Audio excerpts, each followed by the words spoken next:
कोल्हापूरचे जिल्हाधिकारी अमोल येडगे यांच्या मेल आयडीवर आज सकाळी 11:30 वाजण्याच्या सुमाराला कोल्हापूर जिल्हाधिकारी कार्यालय दुपारी 2 वाजेपर्यंत बॉम्बनं उडवून देण्याची धमकी आली.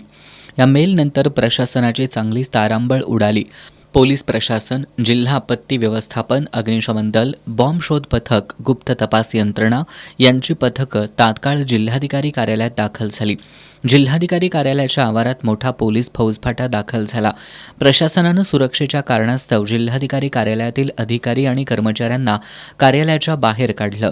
यानंतर बॉम्ब शोध पथक आणि श्वान पथकानं संपूर्ण जिल्हाधिकारी कार्यालय आणि परिसराची तपासणी केली. दुपारी 2 वाजेपर्यंत ही तपासणी सुरू होती. मात्र कार्यालयातील दालनात अथवा कार्यालयाबाहेर कुठंही संशयास्पद वस्तू आढळून आली नाही. त्यामुळे प्रशासनासह सर्वांनीच सुटकेचा निश्वास सोडला. हा धमकीचा मेल कुणी केला याचा तपास पोलीस करत असून संबंधितावर कारवाई करण्यात येईल अशी माहिती जिल्हाधिकारी अमोल येडगे यांनी दिली आहे.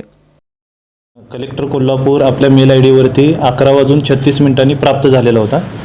असा मेल आल्यानंतर जी काही आपली रेग्युलर SOP आहे त्यानुसार BDDSचं आपलं पथक, SIDचं पथक, पोलीस विभाग यांनी तात्काळ आपल्या SOP नुसार जिल्हाधिकारी कार्यालयामध्ये जिथे अभ्यागत आहेत आपले किंवा सर्व कक्ष आहेत त्या ठिकाणी तपासणी केलेली आहे. अशा पद्धतीचं कोणत्याही पद्धतीचं जे काही मेल आलेलं आहे त्या पद्धतीची परिस्थिती काही आढळून आलेली नाही.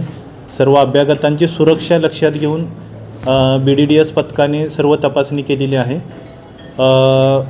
शक्यतो हा मेल आहे तो काहीतरी कोणी खोडसाळपणे केलेला असू शकतो असं सध्या निदर्शनास येत आहे. परंतु तरीसुद्धा लोकांची सुरक्षितता लक्षात घेऊन आपण जी काही तपासणी करायची ती कार्यवाही केलेली आहे.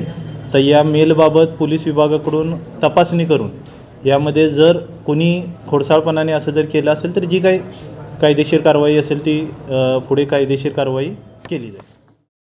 तपासणीत कोणतीही संशयास्पद वस्तू आढळली नसली तरी सुरक्षेच्या कारणास्तव जिल्हाधिकारी कार्यालयाच्या आवारात दुपारपर्यंत पोलीस बंदोबस्त कायम ठेवण्यात आला होता.